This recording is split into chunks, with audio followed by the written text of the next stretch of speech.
Hello दोस्तों, नमस्कार। स्वागत है आपका एडवांस एग्रीकल्चर यूट्यूब चैनल पर। दोस्तों, आज का हमारा विषय है संतरे की उन्नत सफल वैज्ञानिक खेती की A to Z संपूर्ण जानकारी। ऑरेंज फार्मिंग, संतरा की खेती हमारे किसान भाई कैसे बागबानी से भी ज़्यादा प्रॉफिट कमाई कैसे कर सकते हैं। एक पौधे को जब बाजार से यदि नर्सरी से परचेज करते हैं तो कितनी दोस्तों हमको लागत आने वाली, कितना खर्च आने वाला है, और एक एकड़ में चाहे खाद स्प्रे और संपूर्ण जो चाहे बेड मेकर की बात करें या फिर जो भी हम पौधरोपण का खर्च के ऊपर बात करें, एक एकड़ में कितनी लागत लगने वाली है। संतरे की खेती कब और कैसे करना चाहिए, इसके लिए अनुकूल समय, अनुकूल टेम्परेचर, अनुकूल जलवायु के ऊपर बात करें। क्या आपके राज्य के हिसाब से अनुकूल है या फिर नहीं। क्या बागबानी जो संतरा का पौधा है, पौधरोपण करने के बाद कितने सालों बाद हमको फल देना शुरू कर देता है, कितनी लागत लगती है और रेवेन्यू हम एक एकड़ से कितना प्रॉफिट कमाई कर सकते हैं। वीडियो को दोस्तों लाइक करना है, चैनल को सब्सक्राइब करना है। दोस्तों, बागवानी से रिलेटेड एक और नया और इंटरेस्टिंग, नॉलेजेबल और काफी हाई रेवेन्यू देने वाले एक और टॉपिक लेकर हाजिर हुए हैं। आप देख रहे हैं एडवांस एग्रीकल्चर यूट्यूब चैनल में हूं आपका होस्ट एंड दोस्त शिव कुमार। चलिए भाई शुरू करते हैं। सबसे पहले बात करते हैं संतरा के लिए अनुकूल समय। तो इसकी खेती आप जुलाई और अगस्त महीने पर दोस्तों कर सकते हैं। आपको ध्यान ये रखना है कि जब आप प्लांटेशन करें तो मौसम में जितनी ज़्यादा नमी ठंडक होगी और जब आप पौधरोपण करेंगे तो उतना ही अच्छा बढ़वार पौधा लेने वाला है। तो संतरे की खेती आप पौधरोपण करने जा रहे हैं तो इसके लिए अनुकूल और सूटेबल दोस्तों जो टाइमिंग है वो है जुलाई और अगस्त का महीना। बात कर लेते हैं जलवायु और टेम्परेचर।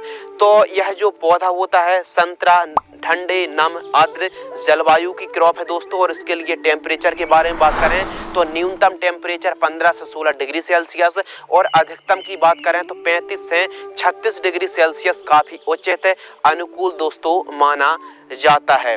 और यदि अनुकूल राज्यों के बारे में बात करें तो इसको आप मध्य प्रदेश पर, महाराष्ट्र पर, उत्तर प्रदेश पर, गुजरात, राजस्थान के साथ साथ बिहार है, आसाम है, उड़ीसा, मेघालय, पंजाब, हरियाणा जैसे लगभग सभी राज्यों पर आप संतरे की दोस्तों खेती कर सकते हैं। बस जो टेम्परेचर है बहुत ज़्यादा यदि हाई टेम्परेचर जाता है तो थोड़ा सा 45 के ऊपर थोड़ा सा टेम्परेचर जाता है तो दिक्कत बनती है। बाकी इसको आप 15 से लेकर यदि 35 के मध्य तापमान रहता है तो बहुत ही अच्छी, मतलब यह बागबानी है, हाई रेवेन्यू देने वाली दोस्तों यह फसल है। बात कर लेते हैं खेत की तैयारी और भूमि। संतरे की जो खेती है यह काली मिट्टी, काली दोमट, चिकनी मिट्टी है, पीली मिट्टी है, लाल भूमि है, सैंडी सॉइल है या फिर थोड़ा सा बालू की मात्रा आपकी मिट्टी पर ज़्यादा भी है कम भी है तो अभी आप संतरे की खेती कर सकते हैं। बस मृदा की पीएच वैल्यू 5.5 से लेकर दोस्तों 7.5 तक चल जाती है। अब 7.5 8 से अधिक है, अधिक एल्कलाइन है तो फिर आप जब खेत की तैयारी कर रहे हो तो उस समय आपको जिप्सम दोस्तों 50 किलोग्राम एक एकड़ में आपको प्रयोग करने से जो अधिक एल्कलाइन है भूमि, पीएच वैल्यू 7.5 8 से अधिक है तो वो कंट्रोल हो जाएगी, जिससे आप भी संतरे की खेती कर सकते हैं। और उत्तम जल निकास का प्रबंध तो होना बहुत ही जरूरी। हमने देखा है कि संतरे का जो बाग होते हैं, संतरे की बगीचे में ज़्यादा पानी गिर जाने से, अधिक बरसात हो जाने से पानी खेतों में भर जाता है जिससे पौधे खराब हो जाते हैं, मर जाते हैं। तो इसलिए उत्तम जल निकास का प्रबंध होना चाहिए, खेत पर पानी रुकना नहीं चाहिए दोस्तों, पहली बात। दूसरी बात, खेत की तैयारी किस प्रकार करना है आइए समझते हैं। तो आपको कल्टीवेटर से नहीं बल्कि आपको जो प्लाव होता है 1-1.5 फुट गहराई में चलने वाले प्लाव से आपको पहले प्लाविंग कराना है। उसके बाद आपको 1 से 2 बार कल्टीवेटर से एकदम मिट्टी को ठीक तरीके से सपाट करा लेना है, प्लाविंग कराना है। और फिर मिट्टी को बारीक कराने वाले यंत्र जैसे हैरो से आपको 1 से 2 प्लाविंग कराना है। हैरो से एकदम खेत को समतल करा लेना है, पाटा लगाकर मिट्टी को एकदम समतल सपाट खेत होना बहुत ही जरूरी है। और जैसे जंगली जानवर परेशान करते हैं तो इसके लिए आपको तारबंदी भी करना है। खेत के चारों साइड ग्रीन नेट दोस्तों खींच लीजिए और खेत की चारों साइड साफ सफाई होना बहुत ही जरूरी। इस प्रकार आपको खेत की तैयारी कराना है, खेत की प्लॉविंग दोस्तों करा लेना चाहिए। दोस्तों बात कर लेते हैं उन्नतशील किस्में। तो जो वैरायटी है दोस्तों, और सबसे ज़्यादा भारत में सबसे ज़्यादा यदि संतरे की खेती की जाती है तो वो है नागपुर। तो सबसे ज़्यादा नागपुर पर संतरे को लगाया जाता है और भी आसपास के महाराष्ट्र में तो बहुत ज़्यादा संतरे की दोस्तों खेती की जाती है। इसके अलावा यदि उन्नतशील किस्मों के बारे में बात करें तो क्षेत्र और एरिया के हिसाब से जो वैरायटी है सिलेक्शन, आपको उन्नतशील वैरायटी का ही सिलेक्शन करना चाहिए। लेकिन भारत में सबसे ज़्यादा प्रचलन में सबसे ज़्यादा जो पॉपुलर वैरायटी है कुछ इस प्रकार है। बाकी आप अपने राज्य क्लाइमेट्स कंडीशन के हिसाब से उन्नतशील किस्मों का चुनाव कर सकते हैं। जैसे उन्नतशील किस्में नागपुरी के नाम से आती है, इसके अलावा वाशिंगटन नेवल संतरा के नाम से आती है, इसके अलावा कुर्ग के नाम से आती है, सिक्किम संतरा के नाम से आती है जो कि सिक्किम में काफ़ी ज़्यादा पॉपुलर है, और किन्नू नागपुर सीडलेस संतरे को भी आप लगा सकते हैं। जो किन्नू नागपुर सीडलेस संतरा है इसमें जो फल में बहुत ही दोस्तों कम बीज होते हैं, तो इन वैरायटी को आप लगा सकते हैं। और जो बढ़िया उत्पादन देने वाली किस्म हैं दोस्तों उन्हीं को आपको सिलेक्शन और चुनाव करना चाहिए। तो इस वीडियो के माध्यम से हमने आपको उन्हीं किस्मों के बारे में बतलाया। क्या आप इससे पहले संतरे की खेती कर रहे हैं, और यदि कर रहे हैं तो कौन सी वैरायटी आपने लगा रखी है, कमेंट सेक्शन में ज़रूर बताएं। और ज़्यादा अच्छा उत्पादन देने वाली कौन सी किस्म है आपके हिसाब से, यह कमेंट्स में ज़रूर बताइएगा। दोस्तों बात कर लेते हैं बेड तैयार। तो देखिए बागवानी है संतरा, तो इसकी जो डिस्टेंस है, जो दूरी है, वो आपको बेड पर किस प्रकार बेड तैयार कराना है आइए समझते हैं। बेड मेकर या फिर बेड राइजर से आपको बेड प्रिपरेशन कराना चाहिए। सब्जियों की तरह बेड तैयार की जाती हैं। इससे क्या होता है कि बरसात होने पर जड़ों के पास, पौधे के पास पानी एकत्रित नहीं होता है, दोनों साइड से पानी निकल जाता है और हमारा पौधे को कोई भी नुकसान नहीं होता है। तो हमको किस प्रकार बेड तैयार करनी चाहिए, तो बेड को आप बेड मेकर या फिर बेड राइजर से बेड तैयार कराना है। बेड से बेड की दूरी आपको दोस्तों रखनी है 15 फीट, बेड की चौड़ाई आपको रखनी है 2.5 से 3 फीट और बेड की ऊंचाई 1 से 2 फीट आप रख सकते हैं। इस प्रकार बेड मेकर या फिर बेड राइजर से आपको बेड को प्रिपरेशन कराना चाहिए। प्रति एकड़ प्लांट, यदि आप 1 एकड़ पर संतरा की खेती कर रहे हैं तो कितने पौधे आपको लगाना चाहिए। हाई डेंसिटी पर भी आपको प्लांटेशन नहीं करना है, बहुत ज़्यादा डिस्टेंस भी नहीं रखना है। तो आपको 1 एकड़ में कितने पौधे लगेंगे, 180 से 200 पौधे दोस्तों आपको 1 एकड़ में लगने वाले हैं। दोस्तों बात कर लेते हैं प्लांट डिस्टेंस की, कितनी दूरी पर हमको पौधरोपण करना चाहिए। तो पौधे से पौधे की दूरी, जी हाँ दोस्तों, पौधे से पौधे की दूरी हमको 10 से 12 फीट रखनी है। लाइन से लाइन यानी कतार से कतार की दूरी 15 फीट रखनी है। और डेप्थ की बात करें, गहराई की बात करें तो 1 फीट गहराई पर आपको प्लांटेशन करना चाहिए, पौधरोपण दोस्तों करना चाहिए। यह जो डिस्टेंस है बहुत अनुकूल, बहुत उचित डिस्टेंस माना जाता है। यह डिस्टेंस बहुत ही परफेक्ट है, वो इसलिए हाई अल्ट्रा डेंसिटी भी नहीं है, बहुत ज़्यादा दूर भी नहीं है। हवा का, वायु का संचारण बहुत अच्छे से होने वाला है। और जो अंतर छूट रहा है वहाँ पर भी हम मल्टी फार्मिंग दोस्तों कर सकते हैं, अलग अलग सब्जियों को उगा सकते हैं। जैसे थोड़ा टाइम लगेगा फल आने पर, उसका जो अंतर है, जब तक हमारी बागवानी से संतरे की जो फ्रूटिंग है वो हार्वेस्टिंग नहीं होने लगती है, तब तक हम अलग अलग प्रकार की सब्जी वर्गीय फसलें, बेल वर्गीय फसलें, बरबट्टी को लगा सकते हैं, भिंडी को लगा सकते हैं, धनिया, पालक, मेथी, गाजर, मूली, पत्ता गोभी, फूल गोभी को लगा सकते हैं दोस्तों, बीन्स को लगा सकते हैं। अलग अलग सब्जियों को हम उगा सकते हैं जब तक हमको हार्वेस्टिंग नहीं मिलना शुरू हो जाती है। तो इस प्रकार हमको दोस्तों डिस्टेंस को रखना चाहिए। दोस्तों बात कर लेते हैं बेसल डोज। अब भाई साहब आपको पता ही है कि जब हम पौधरोपण करते हैं, यदि हम खाद नहीं देंगे तो जाहिर सी बात है फसल बढ़वार नहीं लेगी और पैदावार भी एकदम कमजोर बढ़वार देखने के लिए मिलेगा। पौधा लगा तो दिया, ठीक तरीके से हरा भरा नहीं है।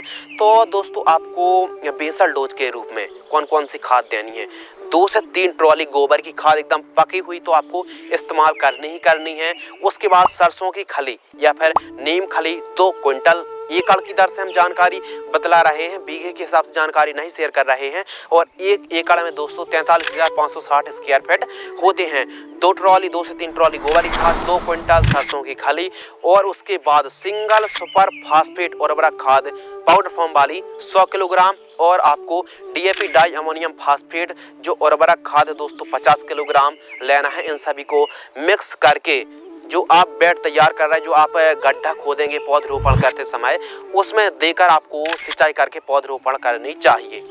दोस्तों बात करते हैं नर्सरी। तो देखिए नर्सरी यानी संतरे को लगाने के लिए अलग अलग तरीके से लगाया जाता है। जैसे बीज से भी पौधे तैयार किए जाते हैं, ग्राफ्टेड नर्सरी को भी लगाया जाता है दोस्तों, और कलम निकाल कर भी 5-7 साल पुराना जो बगीचा होता है, पौधा होता है, उनसे भी हम 1-1.5 फीट लंबाई वाली कलम निकाल कर भी हम लगा सकते हैं। लेकिन वैसे भी आज के समय कोई नहीं चाहता कि हम हार्वेस्टिंग बहुत लेट लें। इसके लिए आपको एक काम करना चाहिए कि ग्राफ्टेड जो नर्सरी होती है दोस्तों, ट्रस्टेबल बागवानी से आप जो नींबू के पौधे हैं, प्लांट्स हैं, उनको दोस्तों खरीद सकते हैं। पौधे की जो कीमत होती है यदि आप इकट्ठे पर खरीदते हैं तो ये मान लीजिए 50 से 60 रुपए के आसपास, कम से कम 50-60 रुपए के आसपास पौधे की कीमत दोस्तों देखने के लिए मिलती है। यदि नर्सरी का कॉन्टैक्ट नंबर नहीं है तो नज़दीक कृषि विश्वविद्यालय जो होता है वहाँ से भी आप उनसे, मतलब जो प्रबंधक होते हैं कृषि बागवानी से संबंधित जो विश्वविद्यालय हैं, वहाँ पर भी आप संपर्क कर सकते हैं और आपको किसी भी ट्रस्टेबल नर्सरी से पौधे दोस्तों आप खरीद सकते हैं। तो दोस्तों आप संतरे की खेती कर रहे हैं तो बीज से आप तैयार पौधे ना करें, बल्कि ग्राफ्टेड जो नर्सरी से प्लांट्स आप खरीद कर पौधे को लगा सकते हैं। बात कर लेते हैं दोस्तों प्लांटेशन। तो सबसे पहले आपको पौधे खरीद के लाना पहली बात है। दूसरी बात, 1 बाय 1 फीट गहरा और 1 फीट चौड़ा गड्ढा खोद लेना है और गड्ढे पर दोस्तों कम से कम 15 दिन की तेज धूप लगाना है। इससे मिट्टी में हार्मफुल इंसेक्ट, हार्मफुल फंगस नष्ट हो जाते हैं। 15 दिन बाद सिंचाई करनी है। जो हमने कॉम्बिनेशन बताया गोबर खाद और जो उर्वरक खादों के नाम बताया, सरसों की खली, गोबर खाद, इन सभी को मिक्स करके प्रति गड्ढे पर आपको देना है। उसके बाद सिंचाई करनी है, फिर मिट्टी से आधा गड्ढा को भर देना है। उसके बाद ठीक तरीके से आपको पौधरोपण करना चाहिए, मिट्टी को ठीक तरीके से फिल कर देना है और पौधा एकदम दोस्तों सीधा होना चाहिए। और यदि पौधा थोड़ा सा हाइट बड़ी है तो बांस के टुकड़ों को, लकड़ी को गड़ाकर पौधे को सीधा करके बांध देना चाहिए और प्रॉपर 2-4 महीने तक प्रॉपर आपको सिंचाई पर विशेष रूप से ध्यान रखना चाहिए। बात कर लेते हैं दोस्तों ड्रिप एरिगेशन। तो आप 20 जो mm वाली आती बटन वाली आप ड्रिप को दोस्तों लगा सकते हैं। ड्रिप से यदि आप खेती करते हैं तो सिंचाई करने में, खाद देने में बहुत ही दोस्तों आसानी होती है। तो आप 20 mm बटन वाले ड्रिप को इंस्टॉल कर सकते हैं। सिंचाई यानी इरिगेशन। तो देखिए संतरे की फसल पर बहुत ज़्यादा सिंचाई करने की आवश्यकता नहीं होती है, लेकिन दोस्तों इस पर वाटर मैनेजमेंट को सुधार के रखना हमारी रिस्पॉन्सिबिलिटी होती है। यदि बहुत ज़्यादा सिंचाई करेंगे तो इस फसल को संभाल नहीं पाएंगे। तो सिंचाई यदि ड्रिप से खेती कर रहे हैं तो आप 3-3 दिनों के अंतराल पर सिंचाई करें। और दोस्तों यदि आप फ्लैट एरिगेशन से सिंचाई कर रहे हैं, ओपन फील्ड फार्मिंग कर रहे हैं, तो 10 से 12 दिनों के अंतराल पर स्टार्टिंग के दिनों पर सिंचाई करनी चाहिए। पौधा जिस प्रकार रिक्वायरमेंट होती है पौधे को, उस प्रकार हमको सिंचाई करनी चाहिए। यदि बहुत ज़्यादा सिंचाई करते हैं तो पीलापन की समस्या आएगी, पौधा बढ़वा नहीं लेगा। मिट्टी जिस प्रकार डिमांड करेगी दोस्तों उस प्रकार हमको सिंचाई करनी चाहिए। बात कर लेते हैं वीड कंट्रोल यानी खरपतवार की रोकथाम। तो आपको पता है कि संतरा लगाने से, पौधे लगाने से तुरंत फल की प्राप्ति हार्वेस्टिंग के लिए तैयार नहीं हो जाता है, कुछ टाइम लगता है। तो खरपतवार ना उगे तो इसके लिए सब्जी वर्गीय फसलों को लगाते रहना चाहिए। और खरपतवार उग चुके हैं तो पौधे के पास एकदम खेत की चारों साइड निराई गुड़ाई करनी चाहिए। तो जिस प्रकार खरपतवार उगता जाता है उस प्रकार हमको निराई गुड़ाई करनी चाहिए। खरपतवार दोस्तों मुक्त फसल रखनी चाहिए। दोस्तों बात करते हैं खाद का शेड्यूल यानी फर्टिगेशन शेड्यूल। तो देखिए यदि आप प्रॉपर देखभाल नहीं करेंगे, पौधे को प्रॉपर भोजन की पूर्ति नहीं करेंगे, प्रॉपर जो न्यूट्रिएंट पोषक तत्व की यदि हम पूर्ति करते हैं तो जो बढ़वा है दोस्तों वो बहुत ही शानदार हरी भरी होने वाली है और संतरे की कटिंग भी की जाती है। तो कैसे स्प्राउटिंग करनी है, किस प्रकार कटिंग करना है, किस किस प्रकार खाद का शेड्यूल चलाना है। वीडियो को पूरा वॉच करें। वीडियो को यदि आपको अच्छी लगती पसंद आती है तो वीडियो को दोस्तों लाइक जरूर करें। तो चलिए आपको बतलाते हैं खाद का शेड्यूल यानी फर्टिगेशन शेड्यूल। तो जो फसल है संतरे की फसल, ये मान लीजिए दोस्तों 2 से 3 माह के आसपास की फसल होती है तो आपको वर्मी कंपोस्ट 5 किलोग्राम प्रति पौधा जड़ों के पास देकर सिंचाई करना, केवल और केवल वर्मी कंपोस्ट। सेकंड खाद 4 से 5 माह के मध्य फसल होती है ट्रांसप्लांट्स, तो यूरिया 25 किलो और माइक्रो न्यूट्रिएंट फर्टिलाइजर्स 5 किलो, इन दोनों को मिक्स करके जड़ों के पास देकर के आपको दोस्तों सिंचाई करनी चाहिए। इसके अलावा फ्लावरिंग स्टेज पर, जी हाँ दोस्तों, फ्लावरिंग स्टेज पर आपको एक काम जरूर करना है कि यूरिया और उर्वरक खाद 40 किलो, सल्फर 5 किलो और बायोजाइम 10 किलो, इन तीनों को मिक्स करना है जड़ों के पास देकर 1 एकड़ में, इन सभी को 1 एकड़ में जड़ों के पास देकर दोस्तों सिंचाई करनी चाहिए। यह जो फ्लावरिंग स्टेज पर दोस्तों जो कॉम्बिनेशन है ये बहुत ज़्यादा जरूरी है। वो इसलिए क्योंकि फ्लावरिंग स्टेज पर यदि हम फ्लावरिंग स्टेज से जस्ट पहले यदि इस कॉम्बिनेशन को देते हैं तो फल और फूलों की संख्या बहुत अच्छी आएगी और जो ही फूल आ रहे हैं उनसे फल में कन्वर्ट आसानी से हो पाएंगे, पैदावार बढ़ पाएगी और प्रॉपर संतरे की मिठास बढ़ाने के लिए भी हम थोड़ा सा तरीका आपको आगे सीक्रेट फॉर्मूलेशन में शेयर जरूर करेंगे। तो इस प्रकार खाद का शेड्यूल चलाने से पैदावार में वृद्धि होती है दोस्तों। अब दोस्तों बात कर लेते हैं स्प्रे शेड्यूल। तो बहुत ज़्यादा जरूरी है क्योंकि बढ़वार के लिए फंगस मुक्त फसल रहे, कीट मुक्त फसल रहे, तो किस प्रकार हमको स्प्रे करना चाहिए, कौन सी बीमारी आती है, कैसे देखभाल करना है। तो दोस्तों सबसे पहले कीट प्रबंधन पर हम समझते हैं कि कौन कौन से कीटों का प्रकोप देखने के लिए मिलता है। प्रमुख रूप से इसमें बहुत ज़्यादा बीमारी तो नहीं आती लेकिन कुछ जरूर आती हैं रेयर समस्याएं, जैसे एफिड्स है, जैसिड है, दीमक है, लीफ फोल्डर है, माइट्स है, इसके अलावा कैंकर, पत्ती धब्बा रोग आता है, फल सड़न की समस्या आती है, स्कैब और सफ़ेद मक्खी यानी व्हाइट फ्लाई का प्रकोप देखने के लिए दोस्तों मिलता है। सुंडी का भी प्रकोप देखने के लिए मिलता है, पत्तियों को खाने वाली सुंडी का प्रकोप देखने के लिए मिलता है। तो इन सभी जो समस्या हैं इनको हम आसानी से कंट्रोल कर सकें तो 1 से 2 माह की जब फसल होती है तो नीम ऑयल 15 लीटर पानी में 25 ml की दर से आपको स्प्रे करना है। यह था फर्स्ट स्प्रे। सेकंड स्प्रे 3 से 4 माह की फसल होती है तो सिजेंटा की एकतारा 10 ग्राम, धानुका की कोनिका फंगिसाइड 40 ग्राम 15 लीटर पानी घोल करके आपको स्प्रे करना चाहिए।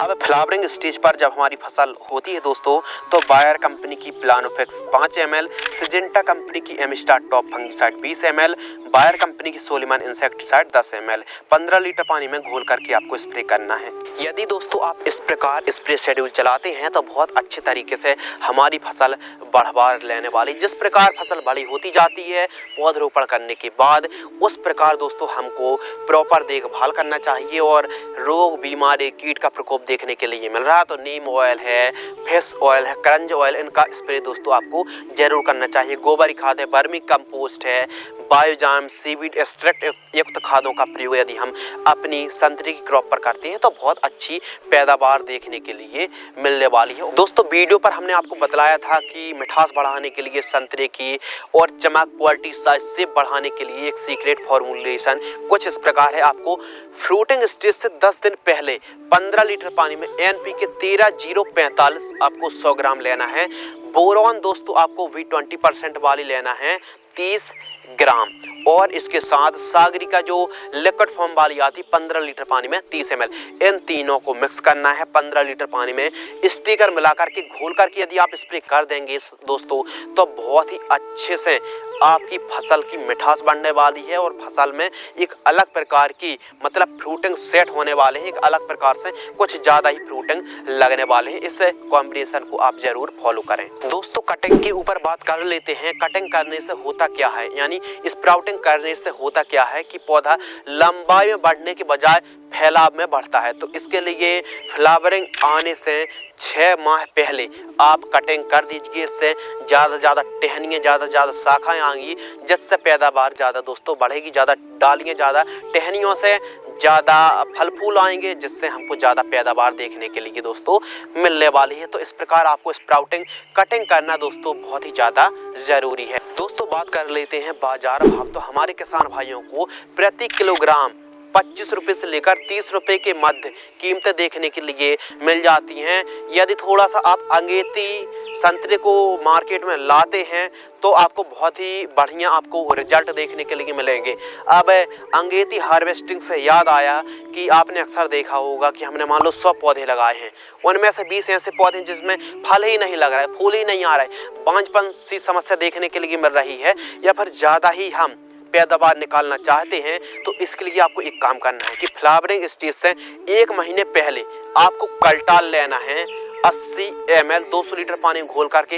एक एकड़ में जितने भी आपने 150 से 180 पौधे लगाए हैं उन पर आप सिंचाई के साथ इस 200 लीटर कॉम्बिनेशन जो कि आपने 80 ml कल्टार पे किलो बूटराजॉल ली है, 200 लीटर पानी लिया है, इन दोनों को मिक्स करना है और आपको 1 एकड़ में इस घोल को सॉइल एप्लीकेशन चला देना है। इससे दोस्तों फ्रूटिंग स्टेज बहुत अच्छी होने वाली और सभी पौधों पर ज़्यादा से ज़्यादा फल की संख्या देखने के लिए मिलेगी। इस सीक्रेट फॉर्मुलेशन को आप जरूर अपनाइए दोस्तों। और फ्लावरिंग ड्रॉपनेस की समस्या है तो alpha naphthyl acetic acid Bayer company के प्लानोफेक्स 15 लीटर पानी में 5 ml की दर से दोस्तों आप स्प्रे कर सकते हैं। फर्स्ट हार्वेस्टिंग, जैसे ही आपने ग्राफ्टेड पौधे जो आपने नर्सरी से पौधे लाए हैं लगाए हैं उनकी हार्वेस्टिंग की ऊपर बात करें तो 1.5-2 साल का पौधा 1.5 साल का पौधा दोस्तों फल देना शुरू तो कर देता है, लेकिन कुछ मामूली सी ही हार्वेस्टिंग देखने के लिए मिलती है। जब तक पौधा लगभग 2.5-3 साल का नहीं हो जाता है तब तक एक हमको अच्छी हार्वेस्टिंग देखने के लिए नहीं मिलती है। बाकी 1.5-2 साल का पौधा तो फल देना चालू कर देता है, लेकिन उसमें बहुत कम फल लगते हैं। तो इसीलिए दोस्तों ये मान लीजिए 3 साल का पौधा ही 2.5-3 साल का पौधा ही एक अच्छा मैच्योर हो जाता है, पौधे विकास कर लेता है, तब हमको एक अच्छी हार्वेस्टिंग देखने के लिए मिलती है। बात करते हैं लाइफ साइकिल, तो संतरा एक बहुवर्षीय फसल है जो कि लंबे समय तक 30-35 साल तक तो बड़े आराम से दोस्तों कम से कम तो चल ही जाती है। यह एक बहुवर्षीय फसल है और 3 साल के बाद से हमारा जो पौधा है प्रॉपर अच्छी क्वांटिटी पर फल देना शुरू कर देता है। तो यह एक बहुवर्षीय फसल है दोस्तों बात कर लेते हैं उत्पादन यानी प्रोडक्शन। तो आपको पता है दोस्तों कि जो संतरा यानी ऑरेंज का प्लांट्स होता है 3 साल में पूर्ण विकसित हो जाता है और पूर्ण विकसित पौधा एक पौधे से कम दोस्तों 100 किलोग्राम फल की हार्वेस्टिंग हम ले सकते हैं। 1 एकड़ में 200 पौधे लगा रहे हैं तो यदि हम दोस्तों ये मान लीजिए 200 में यदि हम 100 का इंटू कर देंगे तो 20,000 किलोग्राम यानी 200 क्विंटल एक सीजन पर 1 साल में हमको फल की हार्वेस्टिंग देखने के लिए मिलेगी। तो इस प्रकार आप समझ लीजिए कि 1 एकड़ में यदि आप खेती करते हैं तो आपको 200 क्विंटल पैदावार एक सीजन में होने वाली है दोस्तों। बात कर लेते हैं दोस्तों लागत। 1 एकड़ पर यदि आप ऑरेंज फार्मिंग करते हैं, संतरे की खेती करते हैं तो तकरीबन 55,000 रुपये से लेकर 60,000 रुपये के आसपास 1 एकड़ का खर्च कम से कम तो दोस्तों आ ही जाता है, क्योंकि अलग अलग हमने खुद देखा है और ख़रीदा भी है कि जो पौधों की कीमतें हैं वो अलग अलग जो राज्य होते हैं अलग अलग एरिया के हिसाब से जो पौधे की दोस्तों कीमत है वो कम और ज़्यादा भी देखने के लिए मिलती है। बाकी सभी लागत को प्रथम जो वर्ष होता है जब स्टार्टिंग पर हम ड्रिप लगाते हैं, पौधे खरीदते हैं, बेसल डोज जो लेबर खर्च सभी जो खर्च को यदि इंक्लूड करते हैं तो कम से कम 60,000 रुपये तो हमारी लागत कम से कम दोस्तों आने ही वाली है। बात कर लेते हैं मुनाफा साथ ही नेट प्रॉफिट के बारे में। तो दोस्तों यदि आप संतरे की खेती करते हैं 1 एकड़ में कितना मुनाफा हो सकता है, तो मुनाफा काफ़ी ज़्यादा उत्पादन पर और बाजार भाव पर दोस्तों डिपेंड करता है। यदि हमको 25 रुपये किलोग्राम का ही रेट मिल जाता है यानी 25 रुपये प्रति क्विंटल, और हमने तो कहा है कि 200 क्विंटल 1 एकड़ में पैदावार हुई तो 180 ही मान लेते हैं दोस्तों। यदि हम 2500 में 180 का इंटू कर देंगे तो 4,50,000 रुपये हमारा मुनाफा आ गया। मुनाफा में से लागत को घटा देंगे, मुनाफा हुआ 4,50,000 रुपये और दोस्तों हमारी लागत लगी 60,000 रुपये। तो 450 में 60,000 घटा देंगे तो 3,90,000 रुपये के आसपास हमारा नेट प्रॉफिट यानी शुद्ध आमदनी आ गई। तो इस प्रकार यदि हमारे किसान भाई संतरे की खेती करते हैं, आप देखिए 3 साल तक तो मान लीजिए मामूली सी हार्वेस्टिंग देखने के लिए मिलेगी, तो उसके बीच में आप अलग अलग प्रकार की सब्जियों को उगा सकते हैं, अलग अलग बेल वर्गीय फसलों को उगा सकते हैं और दोस्तों आप गोभी है, गेंदे के फूल को, गुलाब को, अलग अलग सब्जियों को दोस्तों आप लगा सकते हैं, जिससे आप संतरे की खेती से भी आप रेवेन्यू निकाल सकते हैं साथ ही, और आप संतरे की फसल के अलावा सब्जियों से भी अच्छा खासा रेवेन्यू, अच्छा खासा प्रॉफिट दोस्तों आप कमाई कर सकते हैं। सो फ्रेंड्स, आज की इस वीडियो के माध्यम से आपको बतलाया कि संतरे की खेती कब और कैसे करना चाहिए।